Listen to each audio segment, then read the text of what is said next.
récupérés sur les pattes des abeilles vont être acheminés jusqu'à la ruche et les abeilles vont s'en servir pour se nourrir, donc c'est un apport protéique pour elles. Mais l'apiculteur, le malin, va essayer d'en récupérer un petit peu. Donc pour en récupérer, en fait, on met simplement des petites grilles à l'entrée. Il faut faire ça avec précaution parce qu'il faut quand même laisser aux abeilles du pollen pour qu'elles puissent se nourrir, parce que c'est quand même leur dose, leur aliment principal protéique en fait. Il n'y a pas d'autres ressources protéiques pour elles, c'est le pollen, c'est que le pollen. Donc avec ces petites grilles, du coup, quand elles vont passer dans la ruche, elles vont perdre une partie du pollen qui va être récupérée en bas dans une espèce de petit tiroir, de petite trappe, et on va récupérer comme ça le pollen, le surplus de pollen, pour l'utiliser pour l'apithérapie.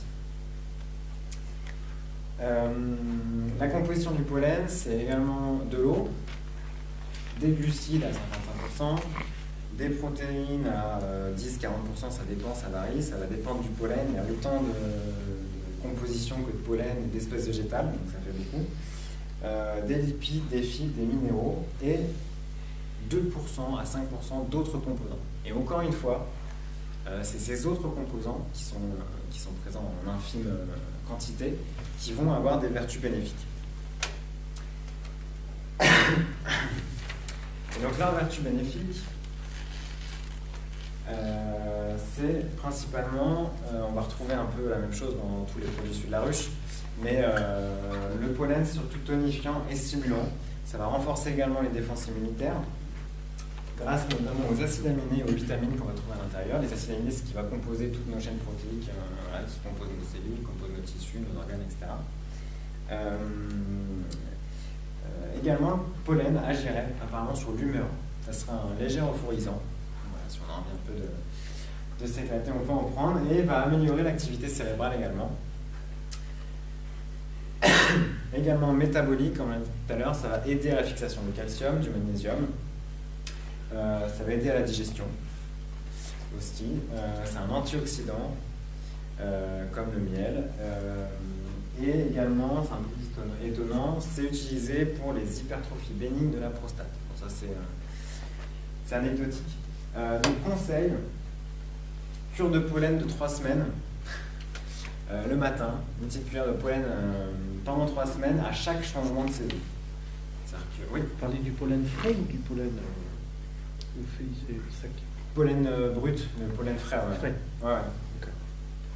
En fait, plus on va toucher aux produits issus de la ruche, plus on va finalement détériorer les propriétés, plus on va perdre en propriétés bénéfiques en fait. Donc, plus c'est pur et naturel, mieux c'est. Donc ça c'est pour le pollen. Ensuite on a la propolis. Le temps passe. Alors la propolis, c'est pas une nourriture pour l'abeille, mais elle va en ramener et elle va le trouver sur les bourgeons des arbres. Les bourgeons. En fait, la propolis, c'est en grande partie de la résine de la sève qui va protéger les bourdons dans des attaques parasitaires qui pourraient abîmer ces tissus et du coup empêcher la floraison. La propolis, pour les abeilles, c'est un peu leur médicament aussi. En fait, la propolis, ça signifie en fait avant la cité, c'est une espèce d'avant-garde qui va permettre de protéger la ruche grâce à ces vertus qui permettent de repousser les parasites, donc pour éviter les maladies qui pourraient s'introduire dans la ruche et décimer la ruche. Et on va s'en servir aussi comme mastic pour combler les trous s'il y en a. Donc pas sur les cadres de cire, mais voilà, ça peut être ailleurs dans la ruche. Donc les abeilles vont les récolter avec leur mandibule tout simplement et vont le malaxer, le mélanger à leur salive et va donner la propolis que nous on utilise. Ils vont souvent, les abeilles vont ajouter régulièrement à la propolis de la cire et propolis ensemble pour donner une structure assez résistante.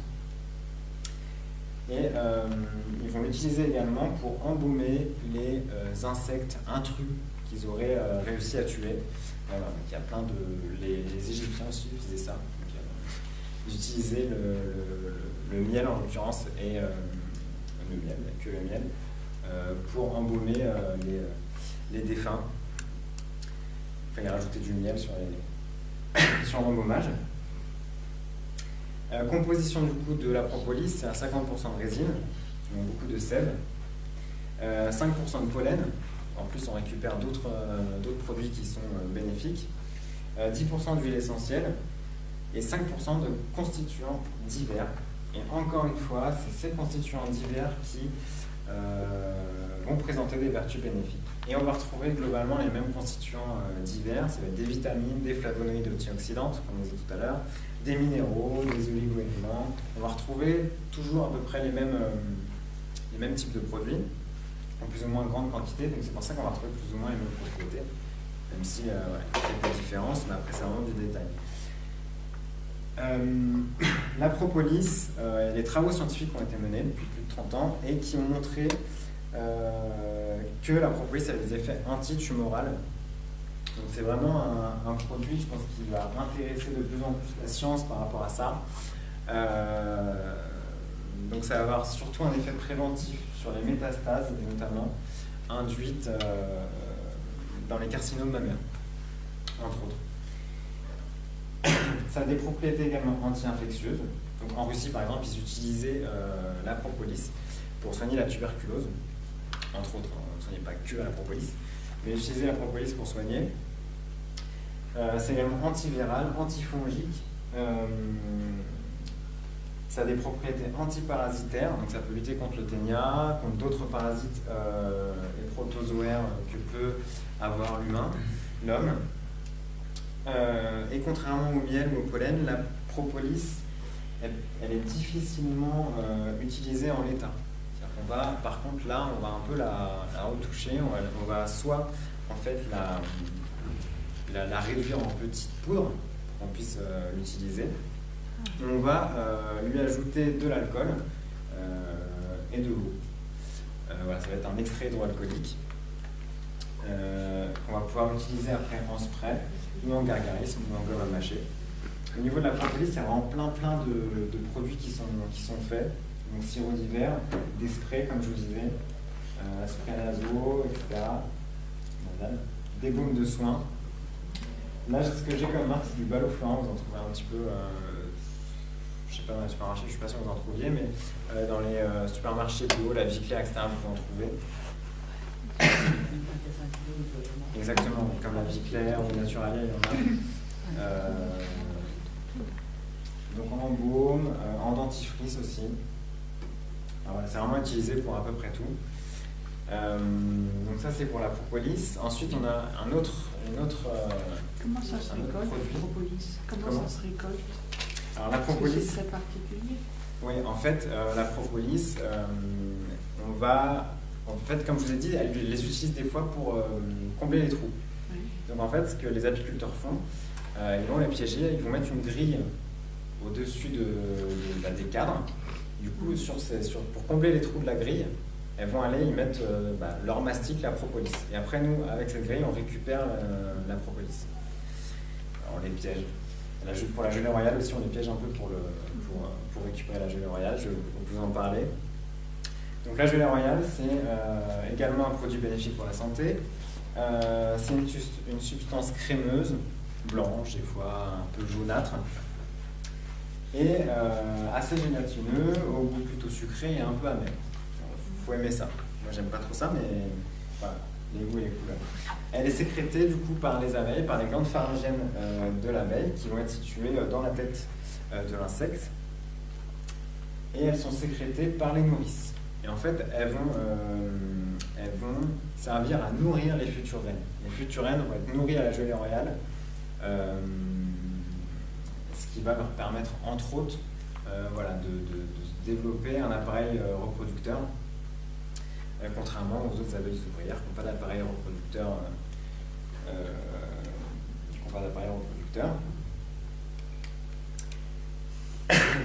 Donc il y a peu de gelée royale dans la ruche, parce que bon, on ne fait pas une reine tous les jours, il y a très peu de gelée royale dans la ruche, du coup il faut trouver une technique pour récupérer de la gelée royale, pour augmenter le rendement, la production de gelée royale dans la ruche. Alors les astuces des apiculteurs, pas très sympa, c'est à chaque fois que bon, on va prendre un état 0 où il y a une reine qui décède. À ce moment-là, les nourrices vont enclencher une étape de naissance de nouvelles reines en lui fournissant de la gelée royale. Une fois que cette nouvelle reine apparaît, on la tue. Comme ça, elles vont recréer d'autres larves pour faire des reines. Elles veulent à tout prix avoir une reine. Donc, on va tuer les reines au fur et à mesure. Donc, elles vont continuer à vouloir faire des reines et elles vont produire de la gelée royale pour faire ces reines. On va également leur faire croire que dans les alvéoles, il y a plus de futures reines. Donc là, ils se disent, il y a des futures reines qui sont à l'état larvaire, il faut leur donner de la gelée royale, on va en produire. Donc c'est comme ça que les apiculteurs arrivent à duper les abeilles pour récupérer la gelée royale, augmenter les productions de gelée royale dans la rue. C'est de l'esclavage. Ouais, je suis assez d'accord. C'est exactement Mais ça. c'est aussi, Oui. il y en a aussi qui élèvent les rennes. Ouais, il y a aussi des élevages de rennes. Oui, c'est Donc vrai. c'est bon. Sur un Bah, point de c'est vue. comme ça qu'on récupère. Faire un élevage astronomique de rennes. Ouais, c'est aussi le principe de on tue la reine pour que il y ait d'autres larves, de plus en plus de larves futures reines qui se développent. Donc voilà la technique des apiculteurs. Donc c'est assez compliqué à récupérer, à produire. C'est pour ça que le coût de la gelée royale est un petit peu plus élevé. On en trouve peut-être un peu moins. C'est pour ça que d'ailleurs j'en ai pas. J'ai pas de gelée royale avec moi. J'ai pas de produit du moins avec de la gelée royale. Composition de la gelée royale, 65% d'eau, on trouve toujours de l'eau, 15% de glucides, 15% de fructose, 4% de lipides et toujours 1% de composants actifs divers. Donc c'est ça qui est rigolo, c'est que finalement c'est dans les petites quantités de composants divers qu'on va trouver toutes les vertus. Et ces composants divers, encore une fois, c'est des vitamines, des acides aminés, des oligo-éléments, des minéraux, etc. Donc ça va également du coup avoir des propriétés antioxydantes, des propriétés immunostimulantes, donc aider le système immunitaire à fonctionner, anti-infection, stimulant et des propriétés digestives. Donc voilà, on retrouve à peu près les mêmes propriétés. Est-ce que, non, du coup, j'ai pas de gelée royale. Je vais vous montrer un petit passage d'un film qui s'appelle Milan mon lieu. Et où en fait on voit une personne qui va aller voir un expert entre guillemets de l'apithérapie pour soigner ses rhumatismes avec le venin d'abeille. Voilà, donc c'est là.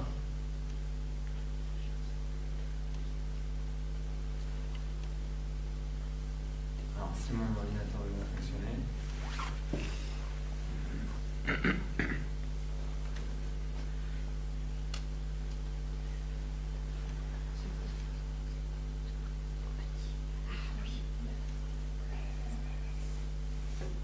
Bon. Alors, j'étais panique. Bon, bref. Attends un petit peu. Il faut pousser l'ascenseur. Parce que non, là, il n'y a rien qui réagit en fait. L'ascenseur plus bas, là. Il faut le pousser à gauche. Ah bon. Ah ouais.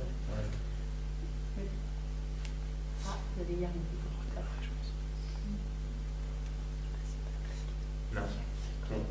Voilà. Du coup, voilà, comme je vous disais tout à l'heure, dans l'apithérapie aussi, on utilise le venin d'abeille. Donc c'est un peu moins répandu et c'est clairement pas reconnu encore.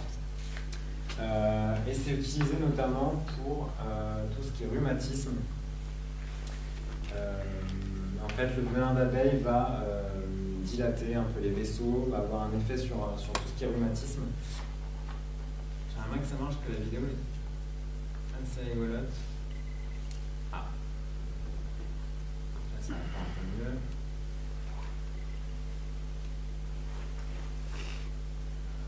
Tac.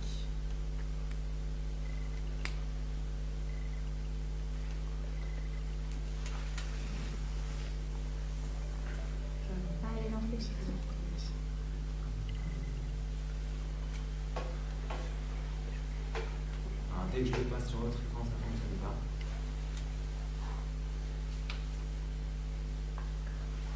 Bon, c'est pas grave. On verra tout à l'heure après si jamais ça fonctionne. Je vais terminer. Ah, bah, mais c'est magique.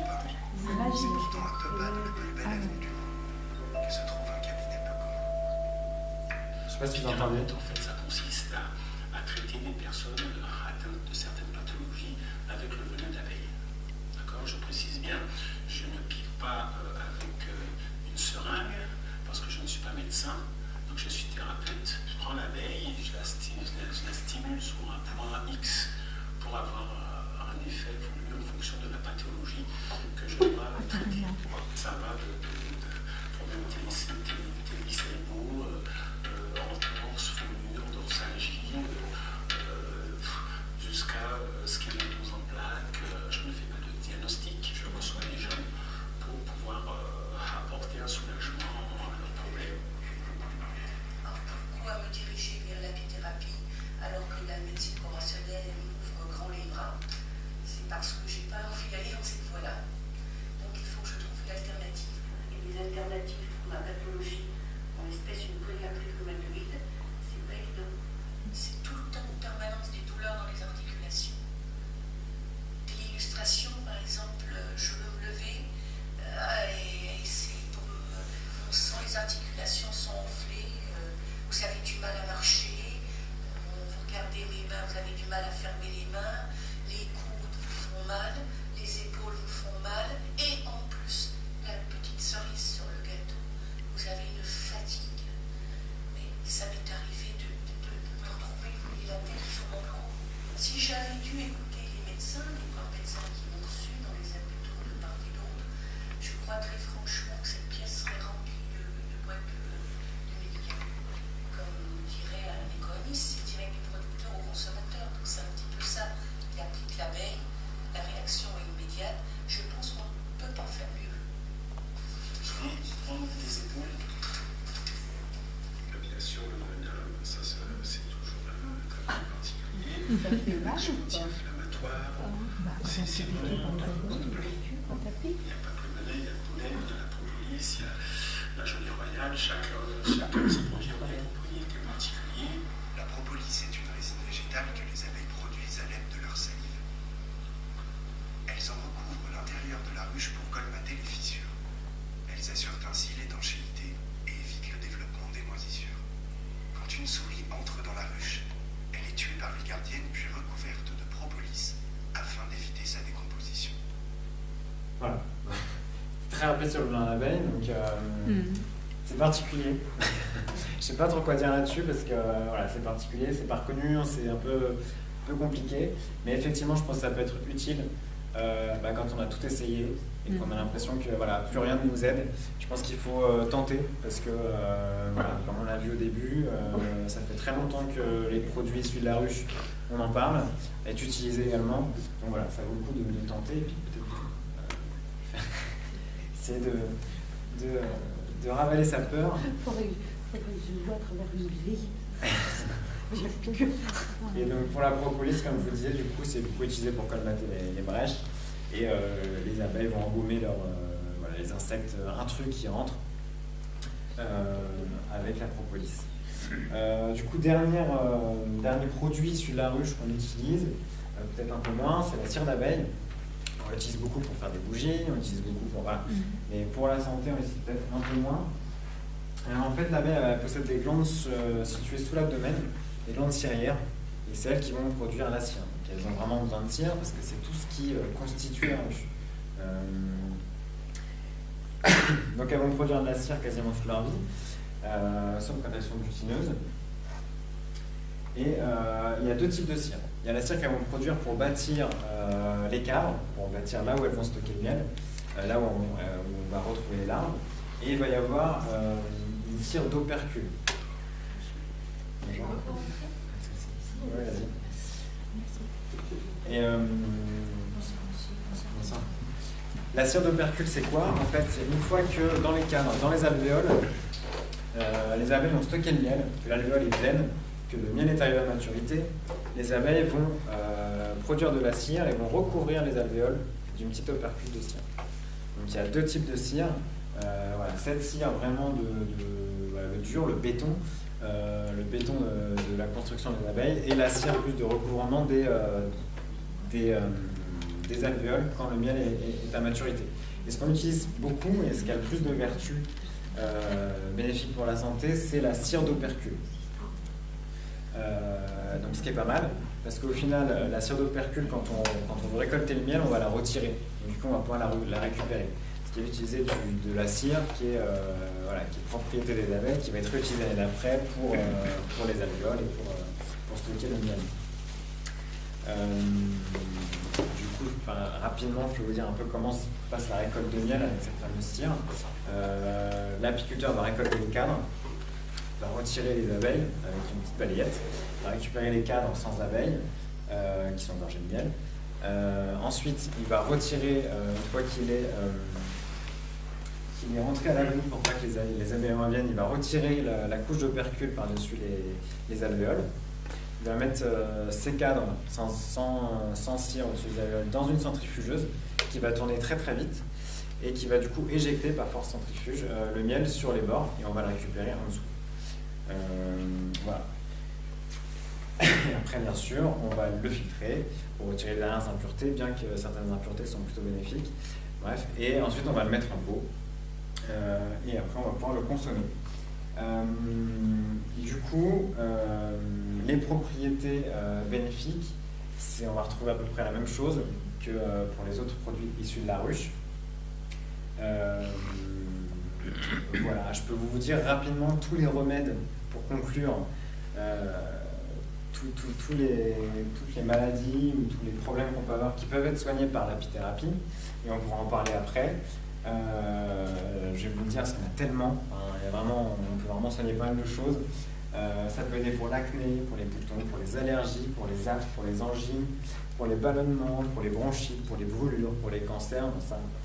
Il y a des études qui sont céphalées, pour la chute de cheveux aussi. Pour la constipation, coup de soleil, crampes, croissance, je vous fais tout. Donc vraiment, il y en a beaucoup. Cystite, diarrhée, digestion, eczéma, engelure, extinction de voix, mal de gorge, fatigue. Enfin voilà, il y en a encore plein qui sont pas beaucoup encore utilisés. C'est pas encore vraiment rentré dans les mœurs, mais on commence à voir venir quand même cette science, l'apithérapie. Voilà, depuis quelques années, ça commence un peu plus à se développer. Et du coup, je vais m'arrêter là. On va plutôt passer aux questions. Si vous avez des questions, ça sera peut-être un petit peu plus interactif et plus sympathique. N'hésitez pas après à venir voir un peu les produits que j'ai pu rapporter, à regarder aussi les compositions. C'est intéressant de voir les compositions. Voilà, l'huile essentielle, quel type de miel, etc. Voilà, donc je vous laisse si vous avez des questions particulières du coup sur l'apithérapie, n'hésitez pas. Oui. Pour les enfants, à partir de quel âge on peut donner le miel? J'avais lu à partir de 2 ans. Le miel? Oui. Alors le miel, ouais, on dirait à partir de 2 ans. Après, on peut leur en donner avant, mais il n'y aura pas d'effet négatif, clairement. Mais comme ça aide à la croissance, ça peut être intéressant de le donner assez tôt. Il y a pas mal de gens qui le font, qui donnent assez tôt, et ça aide vraiment à la croissance, au développement, avec la calcification des os, etc. Et voilà, on peut le remplacer aussi on peut remplacer du coup le sucre par le miel, donc très tôt. Voilà, bon, peut-être en dose plus faible, mais voilà, ce qui permet justement de garder le goût sucré tout en réduisant les calories engendrées. Mais ouais, tôt, voilà, ça peut se faire très tôt. Vous avez un Non, parce que j'avais entendu qu'il y avait sûrement dans les parties d'hiver que ça pouvait être néfaste pour les bébés. Non, alors pour les bébés, passer le stade lait, non, je pense qu'après il n'y a pas de. Par contre, une chose où faire attention, c'est par rapport au pollen. Je vous ai dit, on va faire une cure de 3 semaines à chaque changement de saison. Il faut faire attention aux personnes qui sont allergiques, parce que voilà, ça peut. Donc faut être sûr qu'on n'est pas allergique au pollen pour utiliser ce produit-là. Il faut le prendre plus, le pollen. J'aimerais savoir comment reconnaître un bon miel d'un miel qui ne l'est pas. Il faut regarder, alors ça peut être compliqué. Moi, ce que je conseille globalement, c'est d'aller se procurer du miel, soit dans les magasins bio, La Vie Claire, etc. soit d'aller sur les marchés ou de se renseigner sur les apiculteurs qui sont pas très loin. Sinon, si vous ne pouvez pas le faire, faut éviter les marques et distributeurs, ou voilà, faut regarder les étiquettes. Et il y a une chose qu'on peut faire aussi, c'est quand on a acheté son miel, qu'on garde, parce que généralement on ne le mange pas directement, on ne mange pas tout le pot, c'est de, voilà, au fur et à mesure du temps, de regarder ce qui devient. Et si vous constatez que le miel a une partie cristallisée, c'est-à-dire qu'au bout d'un moment, le miel il peut cristalliser, il va devenir plus dur. Si vous avez en dessous, en bas, une partie cristallisée et qu'au-dessus c'est liquide, généralement c'est pas du bon miel. Alors vous expliquer pourquoi, je suis pas forcément assez calé, mais voilà, c'est des techniques qu'on m'a données dans le cadre des codés avec des apiculteurs. On dit voilà, si vous constatez que votre miel en bas c'est très dur, cristallisé, et qu'en haut c'est liquide, c'est que je ne veux pas utiliser le mot frelaté, mais pour ce qui m'avait dit, c'est pas forcément frelaté, parce que voilà, le miel c'est un putrécide, il n'y a pas trop de risques, mais c'est pas un bon miel. Et le contraire, c'est un bon miel. C'est-à-dire Il reste liquide. cristallisé au-dessus. Ah, ça j'ai jamais vu. Ça Mais, non, mais je vous pose la question. Non, normalement ça cristallise pas au-dessus, ça va cristalliser en dessous. Mais pas... Ça, c'est Soit tout est cristallisé, Moi, j'ai du miel qui cristallise. au-dessus, et Ouais. en dessous c'est liquide. Ouais, ça dépend. Après ça va dépendre du miel, mais ça j'ai jamais vu encore, c'est pas une technique que j'utilise. Mais voilà. Après le miel, ça existe du miel qui est cristallisé, enfin, de base assez dur et cristallisé. C'est un bon miel quand même, en fait ça va dépendre du taux de fructose et du glucose. Voilà, c'est Oui, un mais peu là, plus technique. Mais là, on n'arrive pas à savoir entre l'un et l'autre quel est le meilleur. C'est-à-dire, en prenant ce dernier et en essayant d'écouler ce dernier, comment on pourrait savoir? Est-ce qu'il y a une lourdeur assez léger? Ah, Ah non, ça non, pas. En fait, le miel va avoir des textures, des couleurs, enfin tout va être différent en fonction des essences végétales qui ont été butinées. Donc on ne peut pas comme ça, juste à la couleur ou à la texture, savoir si c'est un bon ou un mauvais miel. On a des miels qui vont être très durs, qui vont être déjà plus ou moins cristallisés parce qu'on va avoir une quantité de fructose, de glucose beaucoup plus élevée que de fructose, et des miels qui vont être liquides très longtemps parce qu'on aura à l'inverse des quantités. Et puis un même miel peut être liquide à un moment, et puis de se cristalliser. Et après se cristalliser, après ça dépend des modes de conservation. Mais si on a les deux phases, surtout si on a cette petite couche cristallisée en bas, faut se poser des questions et peut-être essayer un autre miel. Donc la cristallisation peut se faire aussi bien pour un bon miel qu'un mauvais. Ouais, mais un bon miel va se cristalliser en entier parce qu'on va avoir, normalement, dans le pot, l'environnement va être le même dans tout le pot. Partout, d'accord. Mais voilà, oui. Il y a des apiculteurs qui font nourrir leurs abeilles, non pas en les laissant aller un peu partout dans l'environnement, mais ils les nourrissent de sucre. Ouais. Donc effectivement, ils utilisent du sucre candy, Oui. ou même du miel. Après, c'est pour garder la ruche, par exemple, avant l'hiver, on va leur rajouter de quoi se nourrir au cas où elles sont en manque pendant l'hiver. Après, il y a débat, mais ça pose pas de problème particulier. Le miel est toujours bon. Le miel est toujours bon, ouais. Elles vont utiliser ce miel-là pour se nourrir. Juste pour se nourrir, elles, on ne va pas le retrouver. Le sucre, on ne va pas le retrouver dans le miel. Ça se voit. Allez-y, n'hésitez pas. Vous avez dit que pour la cicatrisation, c'est bien le miel de thym et les autres miels, c'est bien pourquoi? Alors, il y en a tellement Oui. que je ne connais pas tous les types de miel. Vous en connaissez quelques-uns? Je vais vous en dire quelques-uns du coup, parce qu'il y en a vraiment beaucoup. Vous avez par exemple, après on va retrouver plus ou moins les mêmes caractéristiques, mais avec des bénéfices plus ou moins élevés sur la cicatrisation, ou plus ou moins importants sur l'antibactérien. Un miel assez courant qu'on trouve assez souvent, miel de tilleul par exemple. Là, ça va avoir plutôt une action calmante. On retrouve un peu l'idée du thé, de la tisane, une action calmante, antispasmodique. Il lutte contre l'insomnie et la nervosité. Je peux vous en donner un autre assez répandu. Est-ce qu'il y a le châtaignier? Normalement, il y a le châtaignier parce qu'on en trouve beaucoup. Avec lavande, par exemple, aussi, on en trouve pas mal. Donc là, c'est plus des propriétés antiseptiques, cicatrisantes, anti-inflammatoires. Soulage des affections des voies respiratoires, relaxant également. Après, du coup, le miel de thym, comme je vous l'ai dit, c'est des propriétés antiseptiques, voilà, contre les plaies, les brûlures. Voilà, donc vous avez vraiment plein de types de miel qui sont vraiment très variés. Il y en a tellement qu'on ne peut pas connaître toutes les... Les châtaigniers, alors, finalement? Alors, châtaignier, je vais vous mettre ça, parce que je ne connais pas non plus exactement le châtaignier.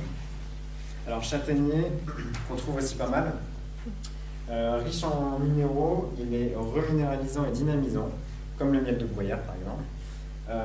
Il peut aider pour les problèmes veineux et circulatoires, en général. Il possède des propriétés cicatrisantes aussi, un peu comme le thym. Voilà. Donc voilà, ce que je peux vraiment vous conseiller ce livre-là, parce que même à la fin vous avez des petites, recettes, vous avez en fonction du symptôme, voilà, insomnie, mauvaise haleine, gerçure des lèvres, etc. Vous avez un peu quel type de miel utiliser. Vous utilisez du miel et du pollen. Nous on en a un sur l'apithérapie, mais il est des éditions Erol. Et Erol aussi, ouais, je connais un peu avec Catherine Ballot-Fleurin. Oui, aussi c'est pas mal. Vous pouvez utiliser aussi celui-là. Ballot-Fleurin, c'est quand même une grosse référence dans l'apithérapie. On connaît personnellement un peu Catherine Ballot-Fleurin, avec qui on travaille en partenariat, entre guillemets, avec l'abeille Mélipone. Donc on peut se référer à cet ouvrage aussi de Catherine Ballot-Fleurin. Alors c'est Terre Vivante en fait qui est dit. C'est le docteur Guy Avril. Et on a ça aussi chez Rustica. Alors Rustica, j'ai rien à dire parce que Rustica, vous avez le traité Rustica qui est la Bible de l'apiculture. Voilà, Rustica c'est la référence en termes d'apiculture. Donc mes bonnes mixtures, Trésor de la ruche de Rustica Édition. Donc là aussi vous avez trouvé tout ce qu'il faut. Et vous m'avez dit du coup c'était l'apithérapie Catherine Ballot-Fleurin. Découvrez les bienfaits des produits de la ruche grâce aux recettes des apiculteurs. Voilà, donc 3 ouvrages. Pour moi, c'est des bonnes références. Voilà, donc faut pas hésiter. Donc ces deux-là existent à la médiathèque. Oui. Vous voulez voir celui-là, du coup, je peux peut-être vous laisser. Du coup, voilà, s'il y a d'autres questions. Pour conserver le miel. Alors pour conserver le miel, il faut pas que ce soit trop frais. Il faut le conserver à température ambiante. Il ne faut pas que ce soit trop frais, sinon il va cristalliser. Il ne faut pas que ce soit trop chaud non plus, sinon on va perdre un peu des propriétés, peut-être un peu du goût aussi. Enfin, on va pas avoir les mêmes saveurs et on va perdre en propriétés bénéfiques pour la santé. Donc vraiment à température ambiante dans un placard, c'est très bien. Et surtout faire attention au froid. Donc, si vous partez en vacances et que vous tenez tous les chauffages, faire attention, sinon ça va cristalliser et nous aussi on risque de perdre un peu de ses saveurs et de ses bénéfices. Mais si le miel a cristallisé, comment on fait pour le rendre plus liquide s'il ne faut pas le chauffer? Mais alors, il faut le chauffer, mais alors tout doucement. En fait, l'astuce, c'est le bain-marie. Il faut le mettre au bain-marie. Arriver à 37 degrés tout doucement, gentiment. Il faut vraiment y aller tout doucement. Mais voilà, s'il a cristallisé, au bain-marie, et gentiment on le chauffe et il va retrouver sa texture d'origine si c'était un miel plutôt liquide à la base. Donc voilà, au bain-marie, et tout doucement. Enfin vraiment, il ne faut pas le chauffer à un max, sinon on va perdre toutes ses qualités. Ouais. J'ai entendu dire que le pollen, on peut le congeler, le décongeler, le recongeler, frais. C'est vrai, et pourquoi? Alors, alors, effectivement, quand on récupère le pollen, généralement, ce qu'ils font, c'est qu'ils le congèlent directement pour garder toutes ces qualités. Bon, quand on congèle, quand on surgèle, on va stopper toutes les réactions chimiques qu'il peut y avoir, on va stopper toutes les réactions en fait. Et du coup, on va garder toutes les caractéristiques, tous les bénéfices du produit. Le pollen on croit est assez fragile, donc si on le... il suffit juste qu'il prenne un peu trop chaud ou qu'il soit mouillé, ou on va perdre toutes ses qualités. Donc c'est pour ça que la technique, c'est directement de le surgeler, de le congeler, pour que quand on le réutilise, on garde, on est toujours à l'intérieur les bénéfices. Et, Donc effectivement, ça c'est, on peut congeler le pollen. Oui, mais ce que je voulais dire, c'est on peut le recongeler. Parce qu'en général, les produits congelés. Ouais, mais après ça va être parce qu'en fait c'est un produit sec. Non. J'ai entendu dire. Est-ce que Oui, oui. Ah oui, non, c'est tout à fait vrai. Ouais, on le congèle, on le congèle. C'est un produit sec où il n'y a pas de risque. Il n'y a pas de risque de... Comment ? Contamination. Voilà, c'est ça, il n'y a pas de risque voilà, que le produit se dégrade. C'est un produit sec, c'est un peu comme le riz ou les pâtes. Voilà, il n'y a pas... Donc c'est utilisé pour garder à tout moment les caractéristiques et les bénéfices du pollen. Donc on peut le consommer si on a congelé, ouais, recongelé. Clairement, ouais, on peut le consommer, il n'y a pas de souci. Il n'y aura aucun souci par rapport à ça. Même avec le temps, en le mettant au niveau de la porte, il n'y a aucun risque. La porte du frigo. C'est-à-dire si vous le mettez, si on le met On fait juste la porte du frigo. Il fait refermement, ça risque rien. Pour le pollen, je parle toujours. Mais c'est différent de le mettre au frais et de le congeler. Ah oui, c'est sûr. Mais c'est-à-dire qu'il ne risque rien. Ah non, globalement il risque rien, mais il risque, si on ne l'utilise pas tout de suite frais sec, il vaut mieux le congeler, parce qu'effectivement si après on a des changements de température, des changements d'humidité, tout ça, on peut perdre ses caractéristiques. Le pollen c'est assez fragile même si on... Voilà, donc il faut éviter, l'idéal effectivement c'est de le congeler directement ou de le consommer assez rapidement. Après on trouve aussi dans les magasins Ils le vendent dans des petits pots, mais exactement. Oh oui, c'est sec, il faut le garder vraiment à température ambiante. Il faut éviter les changements de température en fait. Il faut éviter tout changement qui pourrait d'humidité, de chaleur, qui pourrait altérer. Mais dans le congélateur, on fait un petit changement de température. Ouais, mais la différence c'est que là on va arrêter toute la. On va arrêter vraiment tous les échanges qui peuvent se faire, toutes les réactions qui peuvent se faire, on va tout arrêter. C'est pour ça qu'on congèle d'ailleurs ces aliments pour stopper vraiment toute prolifération bactérienne ou microbes sur les aliments en congelant on risque rien. Et vous disiez 3 semaines pour la prise du 3 semaines. Du pollen. Ouais, c'est à partir du changement de saison. Donc là, pour le printemps, ça va être. Non, mais pour le consommer. Pour le Pour consommer. un traitement, pour le consommer. Qu'est-ce que vous proposez comme. Quelle prise? Quelle prise? C'est une cuillère à café pendant 3 semaines, une cuillère par jour. 3 semaines et après on arrête. Mais 3 semaines juste au changement de saison. 3 semaines dans l'année? Non, 3 semaines du coup 4 fois au changement de saison. Un changement de saison, combien de temps? Non. En fait, par exemple, là, le printemps, ça va être le 20 mars. À partir de fin mars, pendant 3 semaines, tous les matins, vous allez prendre une cuillère à café par jour. Ouais. Après, le pollen, comme ça, c'est pas forcément très bon. Donc, voilà. Là, il faut le mettre. Vous pouvez le mettre. Ouais, vous pouvez un peu le. Oui, exactement. Vous pouvez leur faire des petits boules. Plutôt addict. Un spécialiste du pollen. Ils font que ça. On a un apithérapie, ils vendent vraiment du pollen. Oui, quand vous allez au salon bio, vous voyez, c'est persil, mais je ne sais pas avant s'il y a autre chose. Oui, persil. Je ne connais pas. Si, mais là, le miel est déjà, le pollen est déjà congelé, on l'achète comme ça. Alors, je ne connais pas du tout. Pardon. Mais c'est du miel congelé qu'ils vendent. Et donc, et je ne sais pas si du miel sec on n'achète pas du miel qu'on congelé. Non, du pollen, vous voulez dire. Oui, du pollen, oui. Mais je sais qu'on peut acheter du pollen congelé, même dans les magasins bio aussi. Ouais. Dans certains. C'est pour ça que des fois, quand on récupère le pollen, du coup, ils le congèlent directement. Oui, mais je sais pas si on. Ah oui, on achète encore autre chose. Bah oui, c'est plus cher, hein. C'est sûr.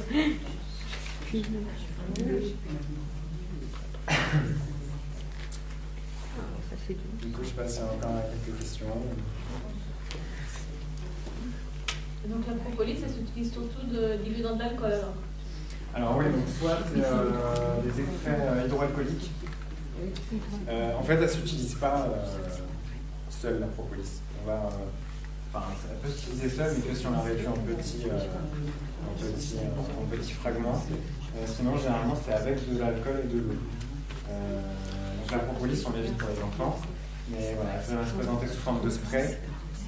Et pourquoi on l'évite pour les enfants? qu'il y a de Parce que quand il y a de l'alcool. Ah oui. Non, mais Et ça, quand c'est c'est bon. des gommes à la propolis, c'est pas d'alcool. Non, il n'y a pas de souci. Après, effectivement, il y a d'autres techniques, on sait dans les détails, pour faire de la gomme. Mais voilà, on ne peut pas en fait l'utiliser comme ça au naturel. Là. Il faut vraiment la transformer légèrement. Il y a Sous quand forme même de- des agriculteurs aussi, je crois, qui ont rechangé la composition naturelle dans un anticours que l'agriculteur m'avait donné quand on Ouais, avait. parce que c'est plus tellement faire. Ah ouais, vraiment, non, non, c'est C'était l'ancien. je peux dire, j'en ai pris encore. C'est vrai? J'ai été enrhumée, jusqu'en rhumée, je pense que c'est ça qui m'a fait que je ne suis pas allée chez le médecin. Enfin, je ne suis pas encore très en forme. On a un témoin du coup sur les bienfaits de la propolis. Donc ça se conserve bien ce truc-là alors. Ouais, ouais. Ça se conserve là. Mais ça garde des propriétés. Ouais, Longtemps, la longtemps. propolis, ouais. Mais dans le film, il y avait quelqu'un, et c'était un agriculteur, il utilisait comme anti-rouille. Alors il y avait de l'huile de lin et il mettait un petit peu de propolis là-dedans et puis il Ouais. mettait ça sur ses. Ouais, ça a été utilisé C'est dans pardon. la fabrication des violons aussi. On mettait un peu de ce produit-là sur les violons. Après, je connais pas pour la santé, oui, mais après pour les. La santé du violon. Pour la santé du violon, là, je sais pas. J'avoue que- C'est en vernis. Voilà, c'était en vernis. Des vernis. Ouais. Exactement. Utiliser ça. Bah ouais, après en cire aussi, on fait pas mal de choses dans le ménager. Voilà, on utilise la cire. Exactement. Pour les meubles, en bois, etc. Il y a d'autres utilisations. Hein. C'est comme le pur savon de Marseille. Exactement. Mais voilà, ça fait des. Après, c'est comme